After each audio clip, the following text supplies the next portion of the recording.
What's going on, everybody, and welcome to another episode of the Legion on Zoom. As usual, you know it, Ches, yada yada, so on and so forth. Joined by my compatriots, Miguel right here. And I'm Rod. What's up?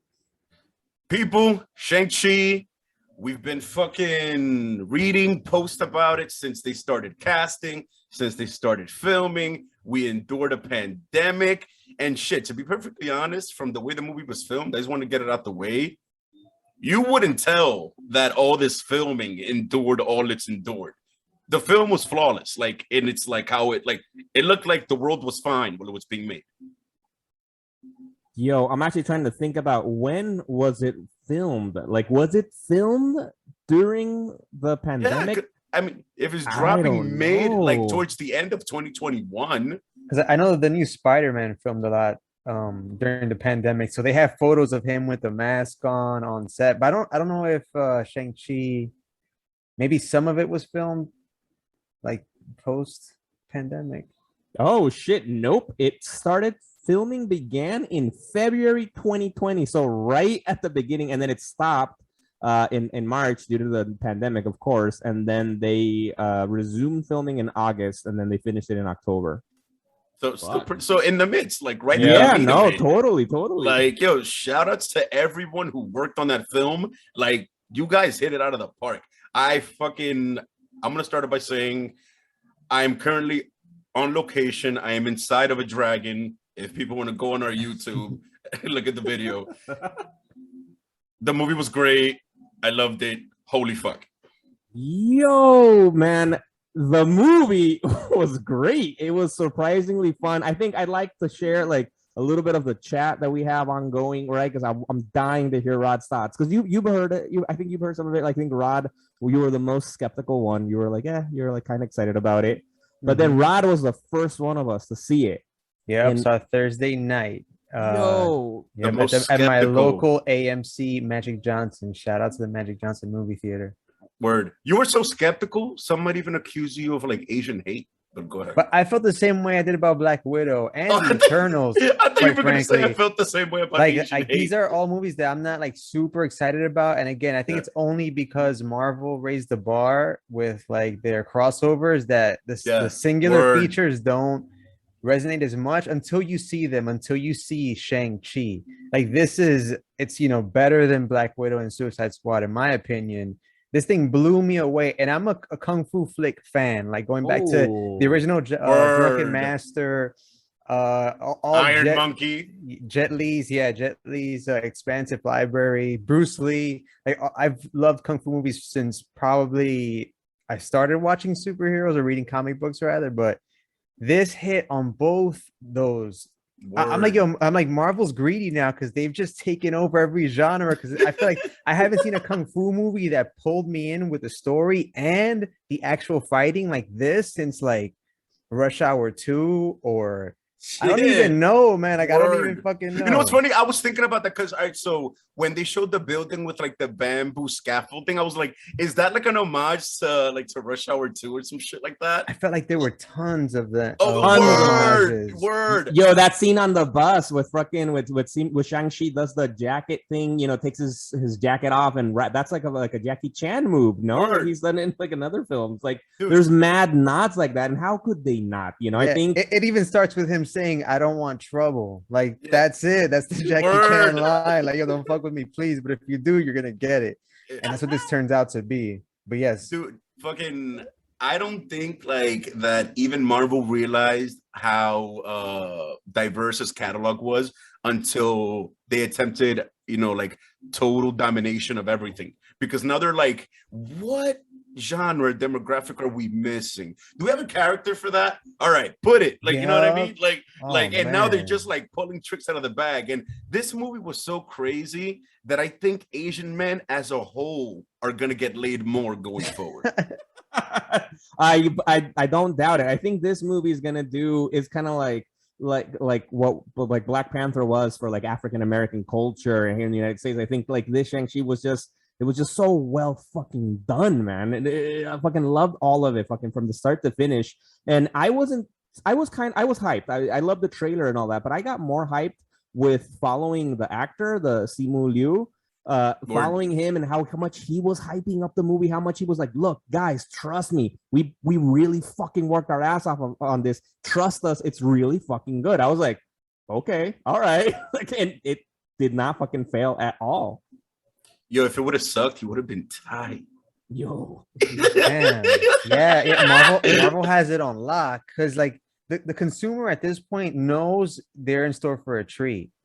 Like I knew, even though I wasn't crazy about it, right? Because again, I love DC and sometimes I throw Marvel shade, but I love Marvel too. But like, there's so much.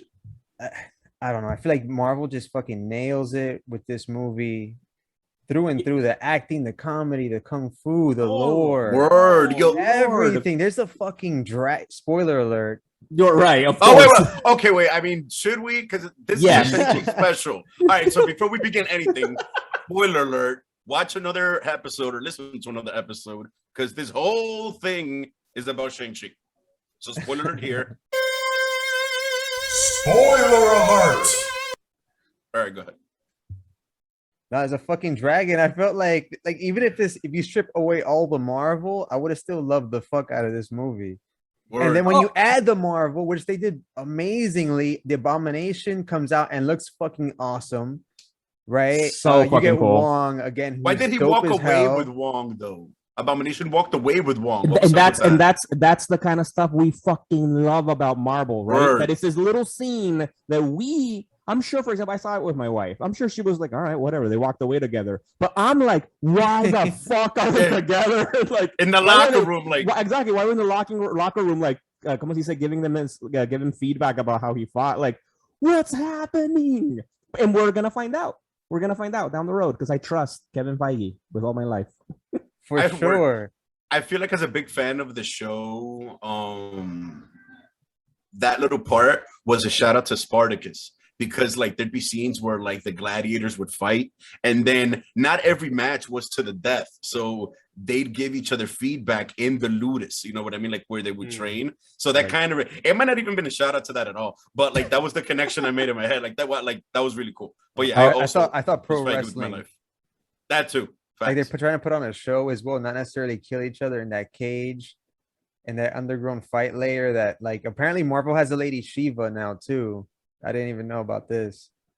What do you mean? I got Lady Shiva vibes totally from his sister. I don't know about you guys. Oh, Shang-Chi's yes. sister. Like, she's like a femme fatale. Right. I mean, there's other DC characters that have like Roulette has like an underground fight dungeon or whatever. Right. But as far as her actually being like, like a genuine martial artist, due to like her background and shit, like she would definitely be like a Lady Shiva, considering they kind of showed that she could fuck up Shang-Chi. I mean, not that like he was holding back. Nah, he was holding back, bro. But she did knock him out though.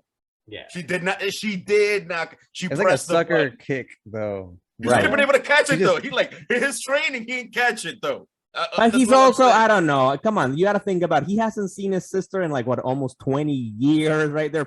He's not like thinking his sister's gonna fucking knock him out, right? Because remember, he at that moment thinks he's there because she invited him there, right? So obviously his guard is not fully up, right? So let's give him some slack. Oh, but before I forget, I wanted to comment like what you said, Rod, about right, like this is Marvel's kung fu, and they're taking over every genre. Something what I think this is why Marvel and Kevin Feige, they're doing it well, that because that's what comic books are. No, I think comic books really can be all these different genres, no? And it goes back to writers. But for instance, when we talked about Civil War and Winter Soldier actually, and mostly, like Ed Brubaker is like a criminal thriller type of writer, and even his run on Captain America had more of that spy, espionage kind of shit going on, which they did well with Winter Soldier, right? And so now with this fucking film, they're doing it like they're giving us kung fu, and I'm sure whoever the new writers will be for Shang-Chi, which I'm assuming will fucking blow up in the comic books. Word. Like they'll make it like that, hopefully too. Fucking, and a shout out to the actress who played Shang-Chi's sister. What's her name? I hope I'm not butchering this. Meng Zhang. Amazing. I apologize, but I tried my best. Her performance was intense. Her moves, whatever, wasn't the stunt double. Shout out to all the stunt doubles in this movie too, of course. Fuck, that's crazy. Props to you people. But yeah, her portrayal, like I felt the intensity. You know what I mean? Like I felt more intensity from her than I did from the actor that played Shang-Chi. I feel like she was a better actress. Oh, damn. Or actor. Yeah. That's how I felt about that. I love them all. This movie, like Rod was saying, like from honestly beginning to end. I don't remember when's the last time I've seen like this is an entry, right? An entry to the Marvel fucking universe.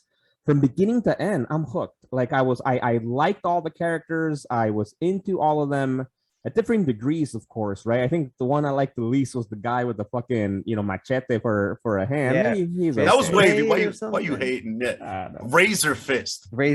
And that was like and that was an obvious homage, like a James Bond type villain. What's his name? The dude who throws his hat or some shit. I forgot in like the old movies. Yeah, Odd Job. Yeah. Like those dudes from like back then. Or like the dude with the metal teeth and shit. I felt like he was one of those guys. Oh, by the way, that dude who played that guy, he was the bad guy in Creed 2. I think he was Drago's son. Yeah, I think you had mentioned that. That dude is moving up in the world. Shout out to him. Oh, shit. He had that little like Oscar-worthy moment, in my opinion, where he went to call the dude who played the Mandarin, and like he looked at him like it was crazy, like, yo, you white? I was like, yo, let's go. Like he acted right there, like, yeah. Damn, shout out. Because he starts losing it. So, all right. So I like the way this movie also intersperses the lore. So right off the bat, I think it begins with you just jump into Sean. Like that's like his American name. Like he's like a regular dude, and he's like about to embark on an epic mission in like pure Marvel fashion. And it doesn't seem like at that point in time he's already like this fucking world-class martial artist, right? It's not until you get like some backstory about like his mom and then his father, who has the 10 rings, who is the Mandarin, right? The Mandarin is the villain of this movie. Played epically by Tony Leung Chiu Wai. Fucking love him. Yeah, legendary Asian actor, right? And this movie does that well too. They bring in a lot of like I forget I don't know the actress's name, but I got him right here. I got him the his names aunt, right here. She was in Crouching Tiger, Hidden Dragon. That's Michelle Yeoh. I'm actually probably butchering the names, but we're trying here, people. Yeah. But so then it goes into like how he met, how Shang-Chi's father met his mother in this like hidden village that's kind of like Kunlun, but not Kunlun. It's like even Ta Lo, right? Even before we get into that, I really fucking even loved the world building and mythology of like that he was the Mandarin for fucking like thousands of years, right? That he found the rings and he's lived a creator supposedly. Yo, like, wait, what? Like, what's happened there? I would honestly even would love to see like, if not a movie, maybe like a mini series or something about just man, because he's a great actor. I loved him and like would love to see how did he gain his power and all that kind of and then create the 10 Rings Society, right? Was that the name? I think it's just called the 10 Rings. And mind you, a bit later on in the movie, he said that throughout time he's had the rings for so long that like he's gone by different names and shit. So he's been like different epic warlords throughout history have been him. I love Vandal Savage. Marvel wins again. Right? They always beat like to DC to the punch. But for a second I thought you were gonna say I want to see a show about the 10 Rings, because even that is a subplot. Like is a compelling subplot that we'll talk about later. Like we'll talk about it later. Yeah. But exactly, but that because technically it does seem, at least from what they said, that the Mandarin was the only wielder of the 10 Rings. Like he found them and then he's been wielding them ever since. No one else has had them. No one else has had them. We don't know. Well, they said he found them on Earth. Like the thing, where did they come from? Because he found them made. And by the way, a quick snippet. So in the beginning, when Sean, quote unquote, hops out of bed and starts doing push-ups. The only other actor / character to have that much character was Bruce Wayne in Batman Begins, I believe. Or is like when he gets out of bed. Yeah, he just drops and does push-ups. That's mad epic. It is. Hell yeah. Yeah. That's a sign of character. But yeah, all right, go ahead. But right, you were saying the beginning, we had the fucking Mandarin meeting Shang-Chi's mom. Yeah, and Shang-Chi gets a letter from his sister. All right, so I don't even know where to start. There's so many like plots, but From beginning to end, Shang-Chi's mom is from this like hidden village, right? It's mythical, called Talo. And these people may even like have some type of like the last airbender powers, which again, like I thought them incorporating that power into the movie was really cool too. Yeah, because it was like a martial arts from the gods or some shit like that. So Shang-Chi's mother decides to, once she meets the Mandarin, they decide to, have a child, have 2 children. She kind of like leaves the village, but at the end she gives like Shang-Chi and his sister these little like fucking emeralds and shit.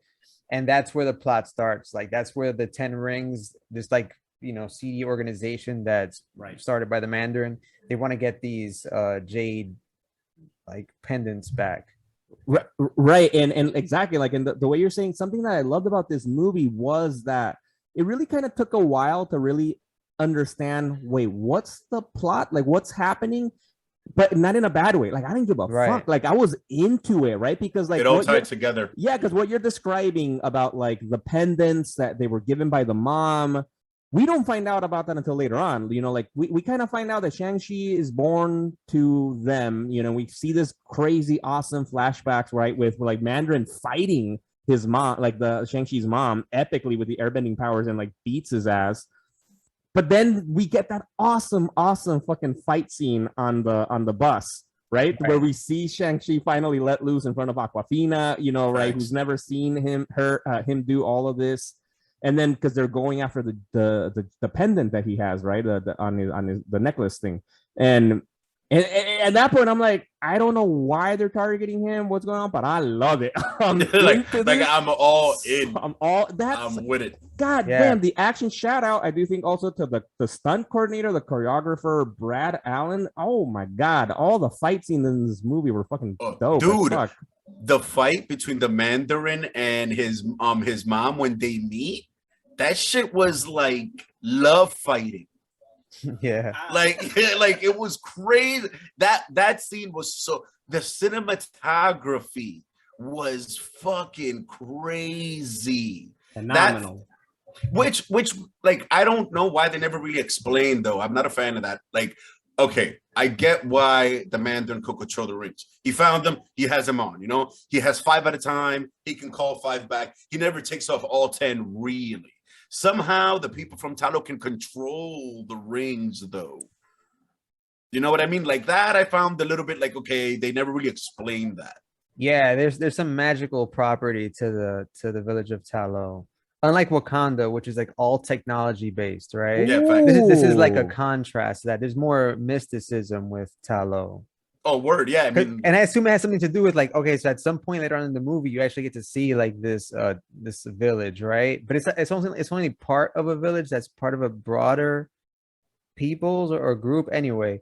It's very like Final Fantasy-esque with like mythical creatures and shit, and they have a fucking dragon, which was sick as hell. And it's like a dark dragon. Dude, all of that, the build up to, that's what I'm saying about why I love this movie so much, because it like gave us so much to revisit different, from the flashbacks to the past of the rings, like what the fuck is that with Mandarin, Shang-Chi just being a badass in the regular world, and this fucking universe, even from the beginning, right? When we first see, which I guess we'll get into in a second, like the weird ass faceless but cute and adorable creature that's living with none other Ben Kingsley, fucking the Mandarin from fucking Iron Man 3.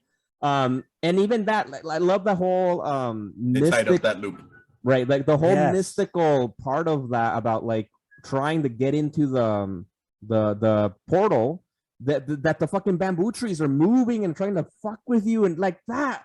Like even that's so cool. And once they walk in, all the Final Fantasy type creatures, and obviously me as a cat guy, like the fucking lion thing was like Yeah, so fucking loved it. epic.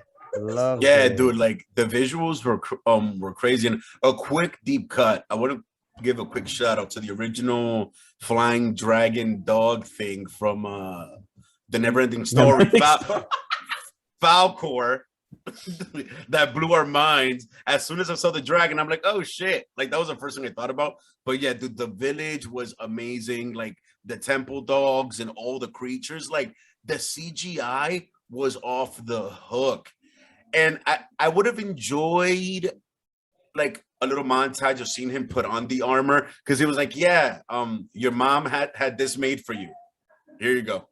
Like, all right. That was for me too, exactly. That was my only nitpicky scene that honestly I even forgot about it. Like I forgot, and I remember in the theater. Now that you mention it, like my memory came back, and I remember in the movies, I was like, ah, because it was epic. They showed us, this is what your mom made for you. This is for when Shang-Chi's finally in this realm, which we're kind of jumping around, guys. But this is a fucking great film. We're excited. Go watch it. Do your best. And when he's ready to battle, he just kind of strolls in. What's up, guys? Let's kick some ass. And he's like in the cool suit. I'm like, bro, I want to see you like bam, bam, bam. And that would have been a good nod with for the some epic other like Batman, Yeah. the Batman, the butt Facts. cheeks, the Word. random. I think it was Schumacher that added that part.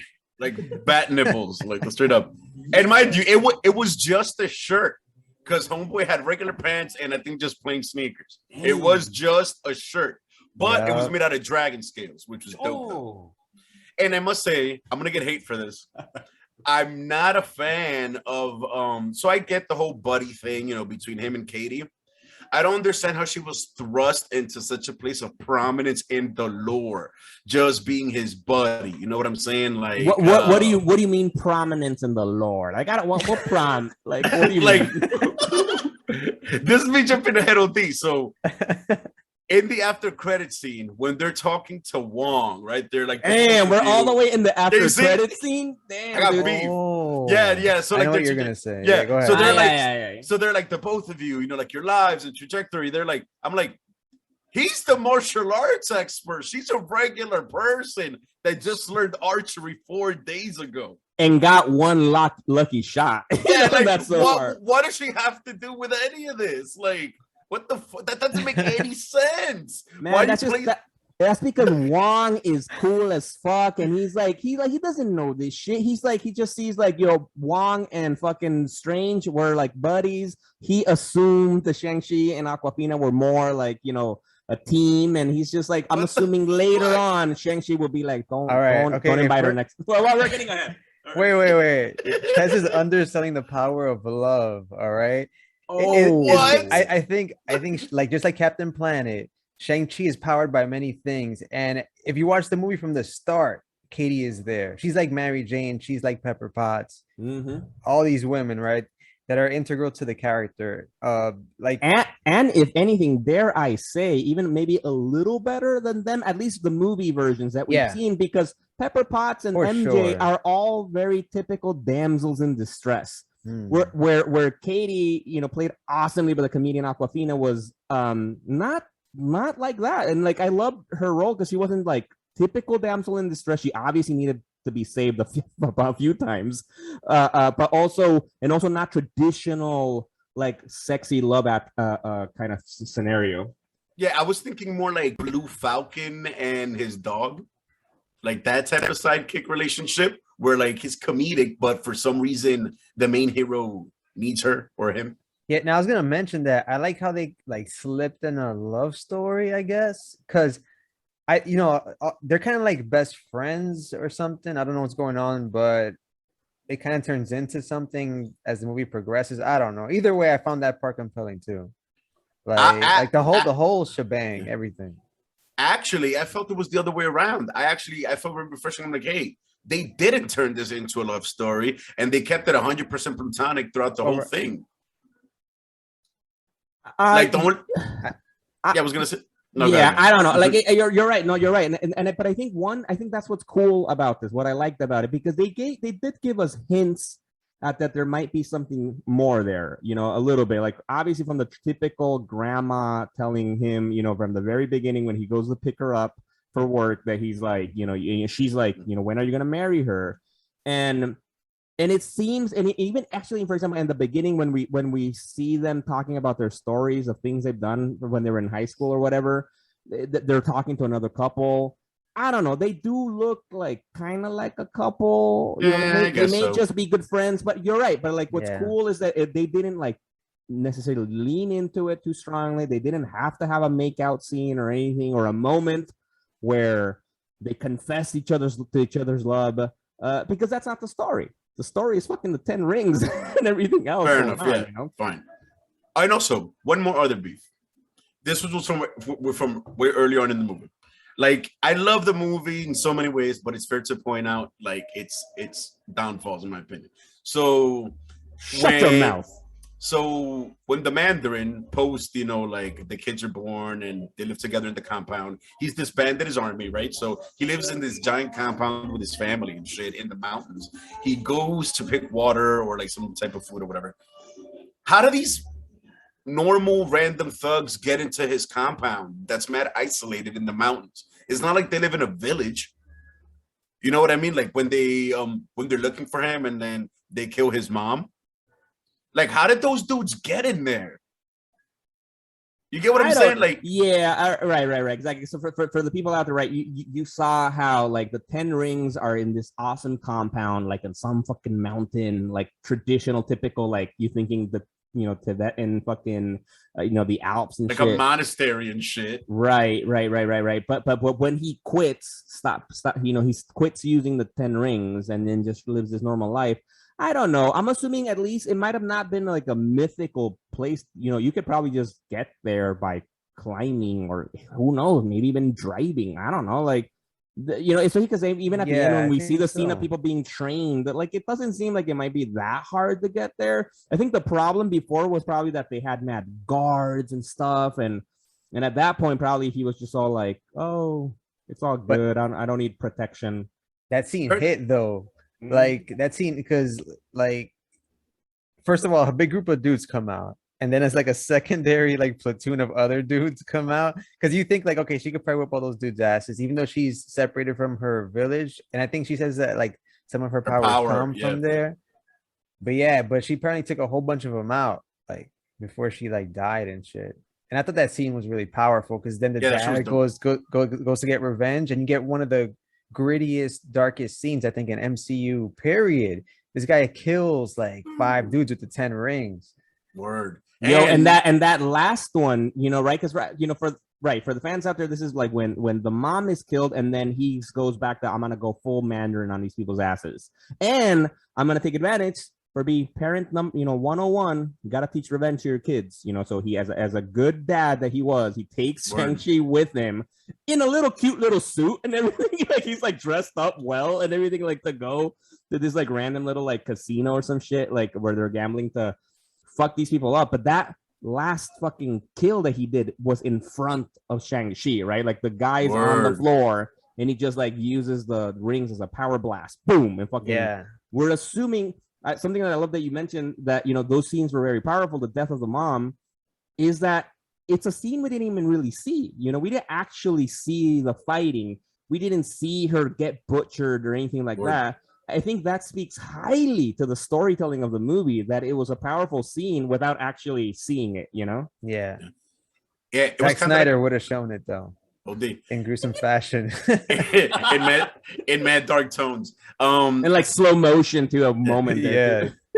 I felt like that scene was parallel to in the new Mortal Kombat movie when the dude who plays Scorpion is coming back to his village. Yo, I'm glad you mentioned that because I couldn't help but think about Mortal Kombat and what a turd that was. Damn. No, because now that we have Shang-Chi, like come on, this is how you do kung fu movies now. This is the standard. This is the bar. And that's crazy. Wait. Disney showing the people at Mortal Kombat how you do a martial arts movie. Hey, who does Mortal Kombat? Is it New I Line don't Cinema? know. Is it still? Are they still a thing? Yo, New Line Cinema was the shit back in the day, bro. Word. Yeah, Blade. Yo, in my head, I just saw the logo and heard the Mortal Kombat thing. That's so many times I've seen it. But yeah, dude, that whole scene was mad epic. And I just realized something I want to bring up that we haven't discussed yet. I enjoyed the aesthetic transition of the 10 rings from what it was in the Iron Man cartoons whenever they showed the Mandarin, that it was like straight up like jewelry, you know, like gems and shit, into these like arm bangles. That was pretty dope. I like that. Yeah. I honestly was skeptical about it at first, you know, not because I don't know why, just because I'm a jerk. I'm a jerk, and that's like I was never a big Mandarin fan, and I'm like he has to have 10 rings, but I felt weird. I'm like, oh, they're like bands. I'm like, oh, okay. I'm like that can be stupid, but nope. I'm sorry, I'm completely wrong. The way they used it was so cool, and I kind of loved too with the way they were using the rings, where it's like, wait, are they like como se dice, like blunt weapons that you throw in people's faces? You could. Do they shoot rays? They kind of do that too. Are they like whipping things? Yeah, they do that too.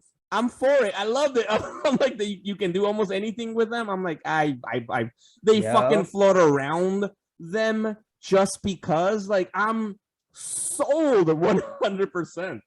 It seems to be like a more blunt version of like a Green Lantern ring. Essentially, like their limitation is your imagination.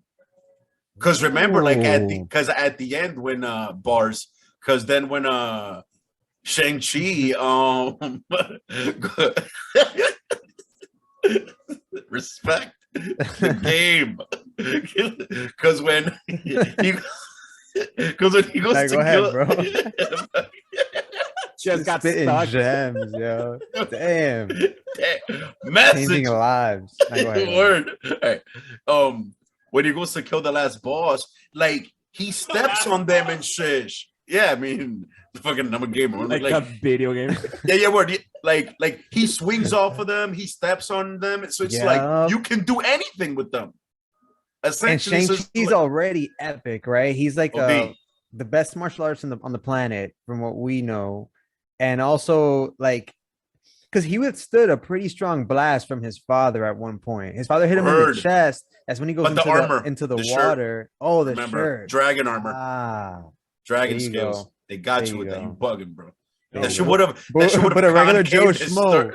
If you put a regular Joe Schmo with that epic shirt, you think he'll take that 10 rings blast? No. You'll take it, but you'll die in the water. Like you wouldn't have that revelation he had. Like you wouldn't die.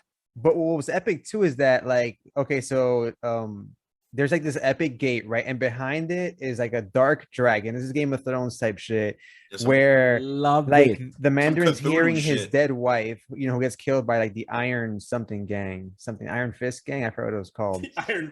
Some shit. Fucking Danny Rand, like the Rand Corporation. Word. Not the Rand Corporation. Not Iron Fist has nothing to do with this. Damn, but yeah, capitalism. He hears like his dead wife calling him and shit, and then he goes to try to free her, and that's when Shang-Chi gets in the middle, and they have an epic fight. You know, like one of like 3 fights or some shit. Oh my god, so good, bro. That was dope. That was so dope. Like all those fight scenes, and even like that, you know, like the continuing on with about the Mandarin, right? Which obviously, first of all, they didn't even like using the, you know, he made a joke about, you know, the American something, like would use this very, like called me like, what was it, like some like food, Chinese food, no, like the Mandarin. But we're gonna keep calling them that because comic books, I'm sorry, we were indoctrinated. All right, so the Mandarin. But anyway, but the thing is, like, indoctrinated racism. Yeah, it is what it is. We're working.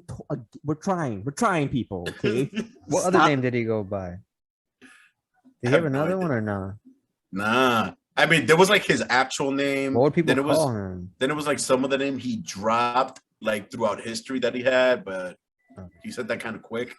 Yeah, you're right. But unfortunately, we're gonna go with the Mandarin. Yeah, it's the Mandarin. But something what I loved about the Mandarin too is like the quality villain, no, where it's like you kind of understand, all right, he got this powerful rings and he chose to conquer the world. You know, what else would you do thousands of years ago? Okay, you want to conquer the world, of course. Oh, come on, and then you try to survive. It makes sense. And then he found love, chose to stop because of that, and because a little bit of assholes, the Tao Lao, you know, place that didn't let him go in just to be with his wife.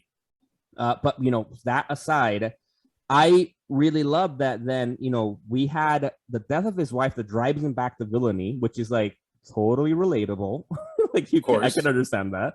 And then that the demon soul sucking dragon monster on the other side of the gate was using his wife's voice to get into his head to try to get him to come free him. I'm like, that is awesome. Like, that is so cool, because it's not just blank, villain, like, I want to rule the world, or like, or I'm my heart, broken, I just want to kill people. Because no, it's a little bit more like you feel bad for him because he really fucking believes that that's his wife. It's like, fuck. But did they explain why he was hearing that voice? I don't think they meant, like, did they explicitly say that it's because he was wearing the rings? Yeah, they said that they inferred it. No, I think that the ant asked him. I think the ant, once Shang-Chi was able to make it to the other this Talo world, the ant asked him, is he wearing the rings again? And then they were like, yes. So then they're like, that's why, I'm assuming. So obviously now this is the part where we have to assume that either two things. One, the rings are connected to whatever, because where the fuck are these soul sucking creatures coming from, right? I don't fucking know. Exactly. They might be connected in somehow, or that fucking dragon god that was on that side can sense that kind of power and can throw psychically, telepathically, to take advantage of it. I don't know. Dude, and I love the fact that his dad's last act was to give him the rings. That was dope. That shit was fucking masterful. Like, the transition at that moment, I felt that shit in my heart. That was amazing. So fucking dope.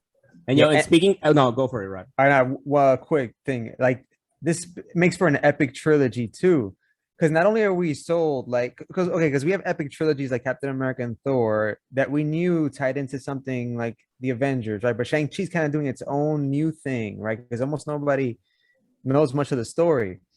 I felt like now I'm really invested in the Shang-Chi universe, because they could build an epic trilogy off of this first movie just because of these things. Okay, where did the 10 rings come from? Where the fuck was that dark dragon from? And I thought that was really cool. That's why this is a fucking a 10, right? Because it has its own appeal and it sprinkles of Marvel epicness on top. I don't know, it's perfect, man. What's crazy though is, I just did a quick search, and it kind of even bothers me a little bit that there was not an Asian person at all involved in the creation of Shang-Chi, as he was created by Steve Englehart and Jim Starlin. Word. I had looked that up. Also, big fucking shout out to Jim Starlin, because he's the co-creator of fucking Thanos, Drax, Gamora, and also Shang-Chi. I remember before seeing his list of creators, I was like, Shang-Chi and whatever, because Shang-Chi's never been big in the comic books. All right, he had a moment in the Avengers Hickman run, because he joined Avengers there. All right, I guess. And but shit, man, give Jim Starlin a check for $2 million. And you saw they had a special thanks to Matt Fraction, so that made me want to go back and see okay, what has he contributed at the end of the credits, because there are 2 post-credit scenes, so obviously we stuck around for both. So you see special thanks Matt Fraction, so I'm assuming there's a run out there of Shang-Chi. Word, facts. I'm not gonna lie, I jumped into it that same night. I got home, I got on Marvel Unlimited, and Marvel Unlimited thankfully had on the banner Shang-Chi. I'm like, all right. And then I clicked into it and I started reading the latest book, which is Shang-Chi versus the Marvel Universe. And I read the first issue, and it was fun. But it's not, it has nothing to do with the movie, and to some degree. Which actually, that's one thing I wanted to comment. Because we've talked about before, what was it, 2 episodes ago, about the whole issue with Marvel and DC not paying their creators and that kind of stuff, right? And taking advantage. I've been thinking since we spoke about that, then, that really none of the Marvel movies are 100% original. Bar aside that they're using characters that somebody created, but the storylines themselves, right? Infinity War, Endgame, it's based off of storylines from the past, the time heist thing in Endgame, that's unique. But almost all movies, Civil War, Winter Soldier, all the Thor ones, they're even the story itself is taken from another comic book. This one, it's not, because Shang-Chi's story is it's been convoluted. They've been making Word. it up. They've been trying to fix it throughout, the when it was created or with the license rights. Apparently, like I was like Googling about that when we, before beginning the recording, right? Steve Englehart and Jim Sterling created him. Apparently, back in the day, he was the son of Fu Manchu, that like Yep. traditional villain What? with the Yeah. Fu Manchu mustache. Like that was he was the son of him, but apparently Marvel lost the rights to Fu Manchu, so then they nixed that, and then so the idea that the Shang-Chi is the son of a villain, that's been part They of kept that. they kept that, but connecting him to the Mandarin, all that kind of stuff, that's not never Yep. been happened. And then he has siblings now in the current run, but apparently that's kind of a new thing. So I don't know. I felt like this movie felt like the most like it's pretty new, real fucking character. Like I don't even know if Tao Lo is actually connected with Shang-Chi in the comic Yeah, books. word. Like that Dude. doesn't seem like it. Not to mention the fact, like now that Marvel on reserve to use at will, they actually have brought to life that weird corner of the comics with like the heroes and like the Asian underworld with the hand and the 10 rings and Daredevil and fucking Heroes for Hire. Like they could actually bring all that shit into one crazy ass like plot. Yes. Yeah. That can still be done like in a film version, right? Because Netflix is still not like official canon to MCU, like the Netflix verse. Yo, although there are such strong, hot fucking rumors, two big ones that I don't know. We talked about one for sure, but the other one we haven't. That I think that there's such strong rumors that Wilson Fisk, played by the awesome Vincent D'Onofrio, will appear in Moon Knight.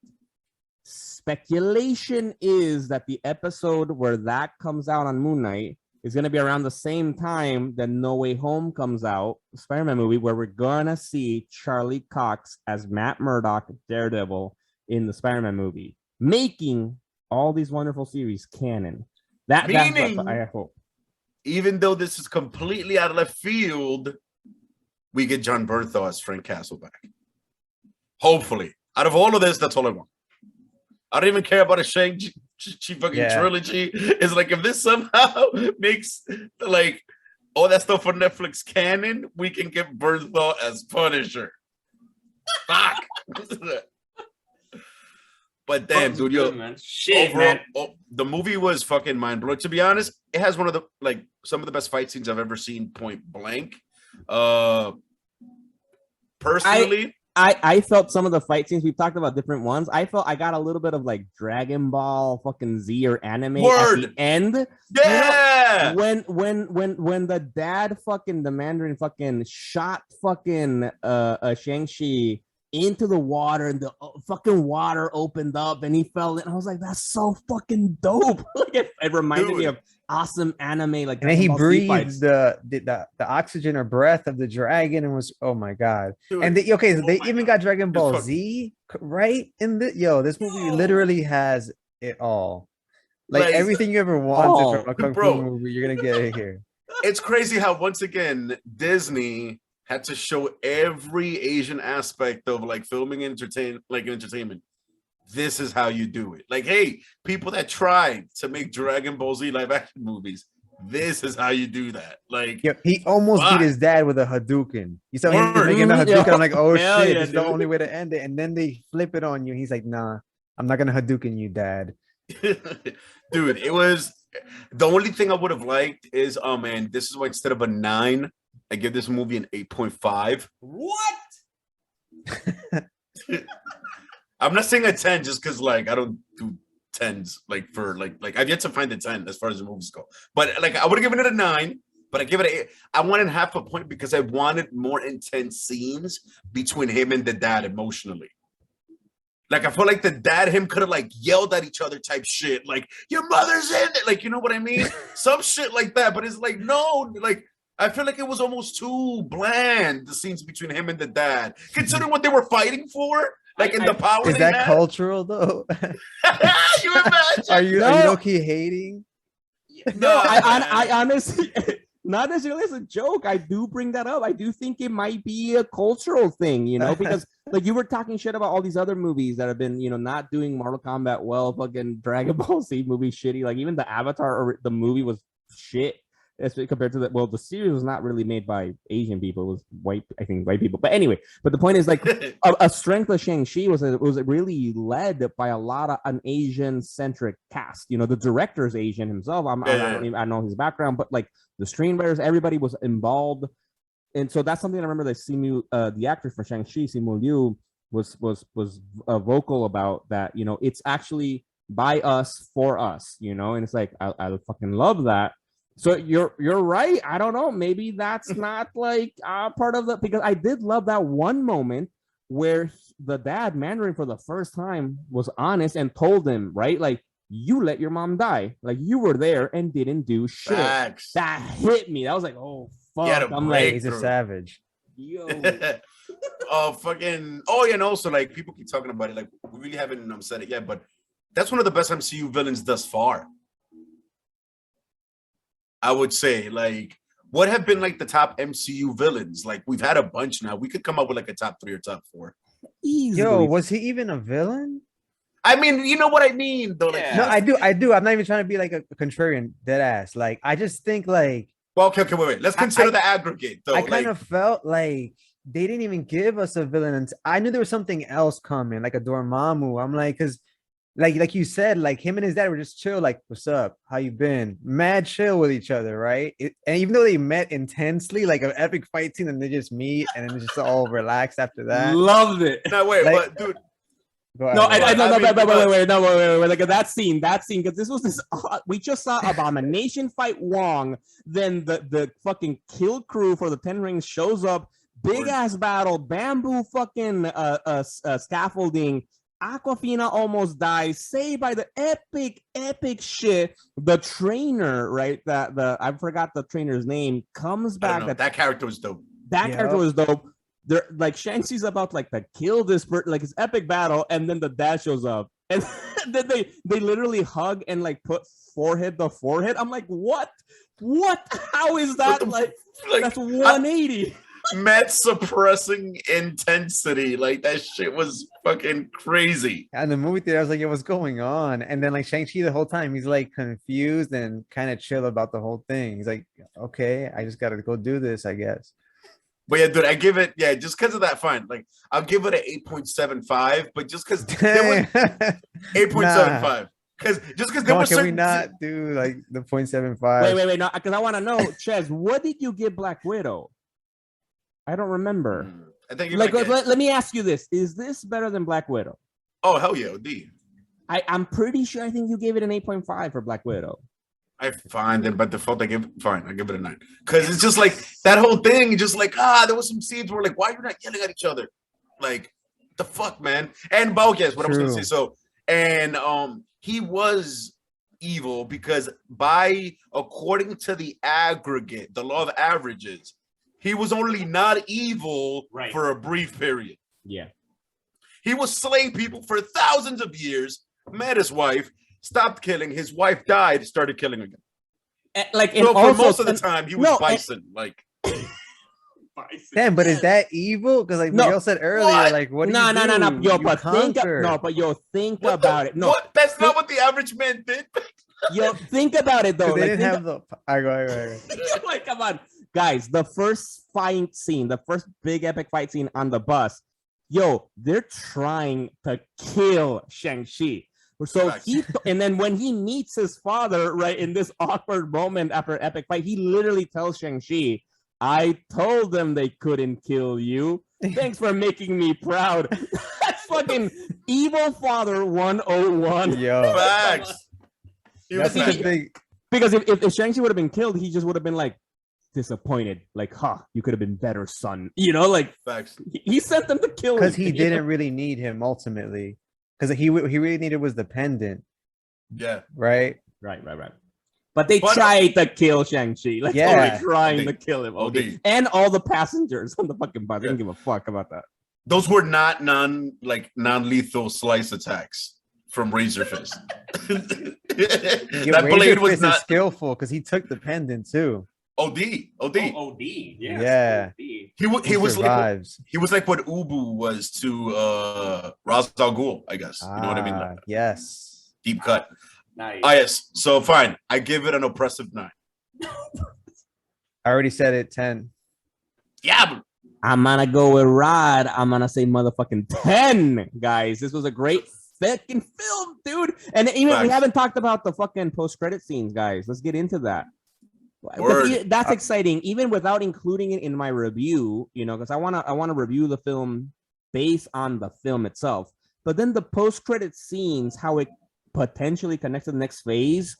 I don't think I've been this excited since since 2 scenes, since the scene where we saw Nick Fury approach Iron Man at the end of Iron Man 1, and the scene where we saw Thanos' face in Avengers 1. Like, I felt this was just as exciting because I have no idea what the fuck is gonna happen.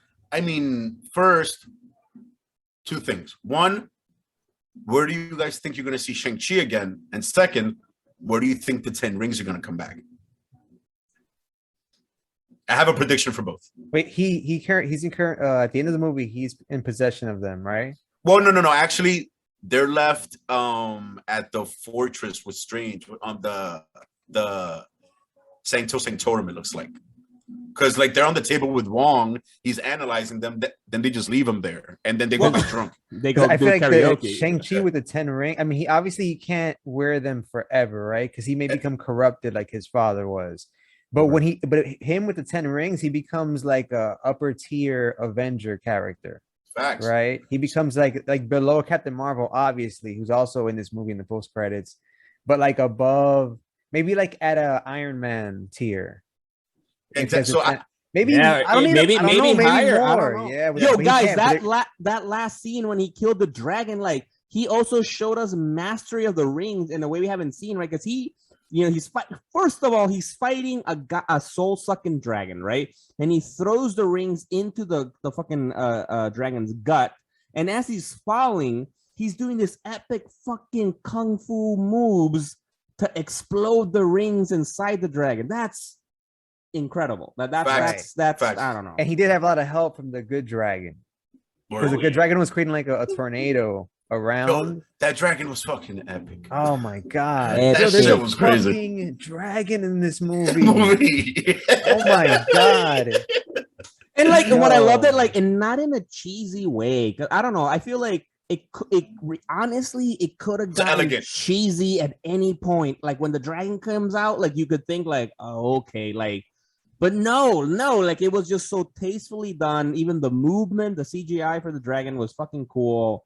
No, my god, and even the fact that main, Ta Lo dragon was almost killed by the soul sucking dragon. That was cool, right? Because it shows you it's not like fucking like a god, like the one supposedly the Iron Fist dragon is a god. Yeah, I don't know if this is a god too, but Xiao Lao is the name of that dragon. So apparently there's this race of godlike dragons, because you also have fucking Fing Fang Foom out there. Who knows if Marvel's ever gonna use Fing Fang Foom? That'd be dope. Like, there's this whole imagine they name that. I thought that would be a good opportunity just to name that dragon. Yeah, word. Name but it apparently they fucking decided to keep it in the bag, and they can still use that later. What the fuck? That's crazy, dude. Like, so I think so. You guys bring up a good point. So with the rings, he becomes like an Iron Man. Like aside the immortality, almost. Maybe I was about to say that. I said the immortality, Thor level. Without the rings, more like a Hawkeye. So I think he's gonna use them like as in terms of like, like he could get shot and shit. Like without the rings, he's a martial artist in armor. Without the rings, so it's like I think he'll use them as needed because he's extremely skillful. Calls them in case of emergency. Do you have Hawkeye and Black Widow on the same tier? Damn. Or are they different tier? I have Black Widow in the tier right above Hawkeye. In that case, Shang-Chi's in the Black Widow tier, I think, man. Okay, fine, fair enough. Yeah, fine. For the agility was Spider-Man level. He's Daredevil level agility and fighting prowess. Like beyond, I think I would say.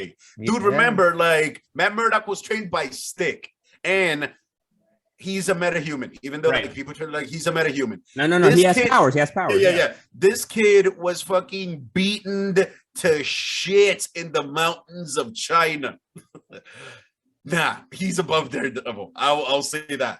And remember, he's not like totally just regular human because his mom did have some type of meta-esque presence in that movie. But I think that's like more of a like almost like a Kryptonian type thing where like on Krypton they're basically humans. So it's like when they're away from the village. But yeah, the it's flip inverse. side, no, right? Exactly. The flip side, because that's true, right? Because when the aunt is teaching, right? Because Shang-Chi tells the aunt, like, you know, my mom was the only one that could defeat my dad. How did she do it? And she does this awesome airbending fucking thing, which is eventually what he does to kind of control the rings around him. So, which begs the question: is he like a Peter Quill in this universe in the MCU, who's like half celestial, half human? No, is he half human, half Tauloian? I think so. I think so. And like, doesn't this place kind of bear like the Talo place kind of bear a little bit of resemblance where the Inhumans went on Agents of Shield?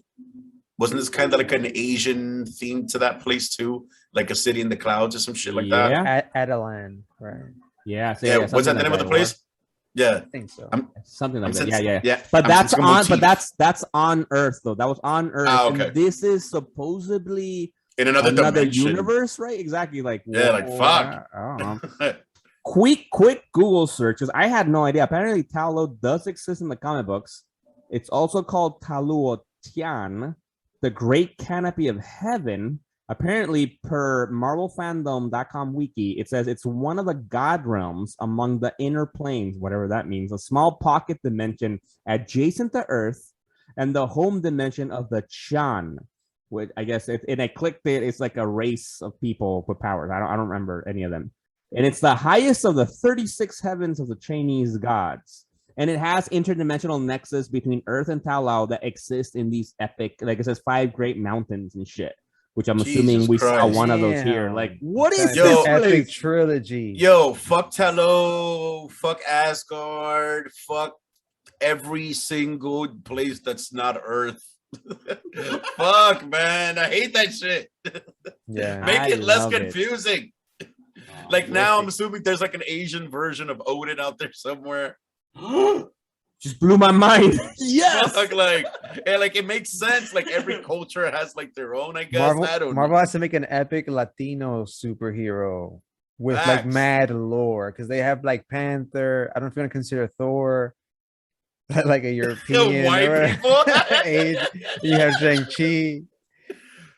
No, and I'm glad you mentioned because I was thinking about that too, because like that's something that maybe DC will finally beat Marvel at, because they're making that Blue Beetle movie and they're not going with Ted Core Blue Beetle, right? They're going with Jaime Reyes, the Blue Beetle movie, who's going to be played epically by Cholo, I forgot, Madrigal or something, his last name is Madrileña, who's the kid, Karate Kid, basically in Cobra Kai in Netflix. So like I'm all for that. And it's directed by a Latino. They're finally learning. They seem to be finally learning. It's a Puerto one giant misstep though. Yeah. What? There's one giant misstep in that. The Blue Beetle powers are in no way based on his ethnicity. Shang-Chi, there's a whole cultural thing. Good point. Nor there's a cultural thing. He just happens to be Hispanic. Slow down. Wait, the Blue Beetle. Scarab, right? Scarabs are Egyptian. Damn. Technically, there was one crazy ass rumor, tinfoil fucking hat people out there, that we heard that apparently the Mexican actor Tenoch Huerta, I think that's his name, we saw him in Narcos, who created the Sin Semilla weed in Narcos, Mexico. He's gonna, supposedly, the rumor, he's gonna be playing Namor, no? And the idea is that Namor Atlantean background is gonna be related to like Aztec type cultures. That's what I was thinking. That'd be kind of cool. I'd take that. That'd be dope. That's what and they should make it the way you said it the first time. Namor. Namor. That's what we should go with. Namor. Yeah, we need this movie. Come on. Facts. And also when do you guys think that you're gonna see the 10 Rings again? I say in a Disney Plus series. I say like the next Avengers level threat because you're gonna have Shang-Chi as an Avenger and he's gonna have to put him on because he's gonna have to like go crazy on somebody. Right, Yeah. because post-credit scenes, guys, right? The fucking first one, which was the coolest one in my opinion, right, is that we get Wong appearing in this fucking restaurant and asking what's Katie? Is that Aquafina's character's Yeah, name? yeah. And Shang-Chi to join them, and we get motherfucking Bruce Banner and Captain Marvel in this cool holographic thing that we've seen before in the Avengers Endgame movie. That what I loved about it, that they're like, first of all, this shit dates like older. The rings date older than Vibranium. Yeah. They're like, and Vibranium's from a meteor that landed in that area of Africa, right, in Wakanda. Yeah. That became Wakanda, and not even Captain Marvel, who has like an interstellar fucking record. She's like, I have no idea what this is, right? Like what? But apparently, right, with that thing is that it's unleash the beacon or something, right? Like Fuck. calling. Oh yeah, something. What the fuck is that? exactly, bro. Epic trilogy. And another thing I thought during the fight scenes was, Blade has a bar to hit when it comes out, because this movie also had the style of like a fucking Blade, Black Panther kind of flick, like highly stylized, very cool.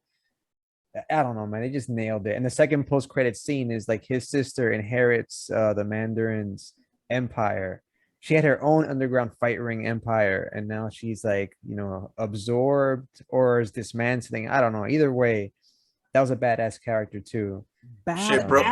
And shit, bro, you never know. Like, I don't know if they're gonna maybe keep that throwback motif, but in the Snipe movies with Blade, the bad vampires are usually of like Asian descent. Like the like the subculture of the vampires, aside from like Deacon Frost and shit, like the main bosses and like a lot of the clubs he goes into, they have like an Asian underworld motif. So maybe down the road, the 10 Rings is working alongside vampires or some crazy shit. But isn't vampires like European and shit? Nah, then that's a global force. It's like international. But the origin. But yeah, exactly. The origin, I think, depending on where you go, I think it's technically like Dracula, right? Is like the which is like Eastern Vlad the European. Impaler. Exactly. Nah, but and in then 3, he needs to make more vampires all over the world. But in Blade 3, Dracula was fucking ancient Egyptian or some crazy, like even older than that. He was fucking from like ancient Mesopotamia or some bugged out shit. Like mad crazy. That movie sucked, but it's canon to the trilogy. This talk about Blade got me thinking, man, that I'm hoping Blade, you're right, Rod. Like I want to see this kind of kung fu fucking epic fight scene from Shang-Chi, but like with swords, right? Because Blade uses swords. Like imagine that fucking epic stuff like that. But I also wanted to have a horror element to it. Like imagine if that's gonna be Marvel's first like horror type flick, because they're using vampires and shit, but like a mix of horror plus epic action. True that. They haven't done horror yet, right? Shit, who knows? They could fucking even mix in Shang-Chi into Blade, and he uses the 10 Rings to fight vampires. And we got a Marvel version of fucking Jackie Chan and Chris Tucker. Look, regardless, I have no doubt. I have no doubt. Shang-Chi, Simu Liu, we're gonna see him fucking around, man. Fucking. That's a Midnight Sun. Should get the Ghost Rider involved. Nicolas Cage, multiverse. No, let's stop. Let's end it here. Let's end it right here. Facts. But yeah, go watch it. Go back to the movie theater. It's doing really well from what I've seen. I didn't think that Black Widow was. I would have watched it like from home if both options would have been like viable. But now that it's more like safer to go out, I'd go out to see this shit. It was fucking sick. Honestly, I'd even say even if it's not safe to go out, I'd say it's worth it. Let's go risk it. Go. Just wear masks. Wear a lot of masks. Do whatever you can because it's really fucking good. I recommend it. Actually, I think before we wrap up, I just wanted to ask you guys, what would you guys rank at least Marvel intro movies, like the first fucking movies that we've seen? Iron Man 1, Captain America 1, Thor, Ant-Man. Fuck. Well, Ant-Man, we're gonna put that last. We already know. Ant-Man's gonna be the last one, right? And then we got Black Widow, Captain Marvel.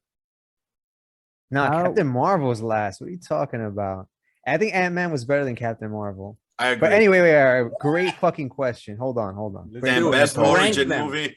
I mean, remember, there's also Black Panther. That was an origin movie. Yeah.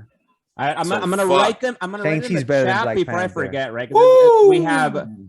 chronologically we had Iron Man, right? And then we had fucking Thor. Then we had Captain America. Damn, can Yeah. we not count Iron Man? Because by default, No. We have to. We have No, Iron Man, no, Thor, no, Captain yeah. America. best thing. What's another Best first? thing in the history of things. So we got the three mains. Dude, Hulk yeah. got his own. That counts. The Ed Oh, Norton. right. film. Does Guardians of the Galaxy count? Yes. Yeah, Guardians. Yeah, It's an inter movie. And then we Fuck. have like Ant-Man at this Spider-Man was a strong intro. point. But he was. You're right. But yeah, okay. To be honest, he's sitting in a That's a different kind of Yeah, film, though, right? MCU. I only disagree with that just because there's been mad fucking Spider-Man origin stories though. Like, Yeah, no, I wouldn't rank it in my top 3. I don't think that one would even make my top 3. Yeah, it's not an intro though movie either to Spider-Man. Like really, like it's not like.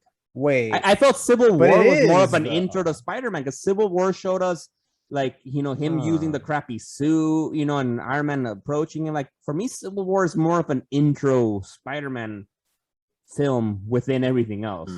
I don't know. yeah, I would push Shang-Chi, I would say, right below Iron Man, maybe, or as the top one. Top origin movie. That shit was epic. It had a dragon. and the sister has like some type of relationship with it, so like her power levels are increased. Like she has a fucking dragon. She's the mother of dragons. Yeah, fact. Yeah, Iron Man is definitely the best, but this might be at number 2. Yeah. For me, it's either number 2 or number 1, possibly number 1. No, yeah, I think I you know what? Tomorrow, Labor Day, we have it off. I have a lot of fucking cleaning to do, so I'm just gonna enjoy my fucking home, and I'm gonna watch Iron Man 1 put them together. Because you're right. Because I think Iron Man 1, I will still give it 1 just because of nostalgia, and but I don't know. Shang-Chi's up there, I think, because we're excited about what comes next, so a lot, and none of the other movies really done that other than Iron Not Man more 1. than Iron Man we're 1, facts. exactly. Because of the shock value. Was Peter Parker's identity being exposed a post-credit scene, right? That was a post-credit scene. I thought the movie ended like that. I thought that was what happened right before the credits rolled. Like that was pre-credits. I don't know. I think that was a post-credit. J. Jonah post-credits? Jameson, because Yeah. J. Jonah Jameson comes okay. out in the post-credit scene, right? And then, Yeah. but yeah, I was gonna say that's the second best post-credit scene in my opinion was Peter Parker being outed. Ooh, that's a good Spider-Man. ranking now too. Like post-credit, what's the best Oh, post-credit? Iron scenes? Man, easy. Word Iron Man 1 with Nick Fury. That should blew minds. Like that should bar To none. change the world, bro. Yeah, I would LD. say Iron Man 1, then the Avengers that showed us Thanos, and then I'll never forget because we were in the theater when we saw fucking Avengers Facts. 1, and we saw that like it fucking blew my mind. And then I think the third best post-credit scene was that one, the Spider-Man one. Yeah, facts. But I agree. But in terms of the best intro movies to the MCU, Iron Man, and then Shang-Chi. And Rod called it. That's what I was saying from the beginning of the episode when we started recording. Nice way to wrap up. Rod messaged us the day he saw it. He's like, fucking certified fucking fire. And you told us, get Word. ready to revisit your ranking of the top 5 MCU Yeah. movies. It's like, Word. oh shit. That's my review. I couldn't stop smiling as I'm watching because I'm thinking about I haven't had like a movie theater experience like that in a very long time. This is like if you're into cars, this is what Fast 9 is to you. It's just like a fucking orgasm of explosions and kung fu and powers and like we mentioned throughout the episode, fucking Mortal Kombat, Dragon Ball Z, all these failed attempts to make like a cool big budget martial arts movie. This one finally fucking nailed it and can give Facts. you a great main character to follow for like a whole bunch of more films. So Facts. yeah, Facts. Go So watch it. fucking they knocked it out of the park, folks. We loved it. Go watch it. Love you guys. Movie was amazing. Shang-Chi's the shit. This is Chess. Yo, this is Miguel. Go watch Shang-Chi right fucking now. And then follow us on fucking Twitter, Instagram, YouTube. Follow us and share. You know, like we have comment sections. You know, like we would love to see your reviews on iTunes. You know, if you're listening to us on Apple Podcasts, leave your reviews right there. We appreciate that. We would love to read them on air.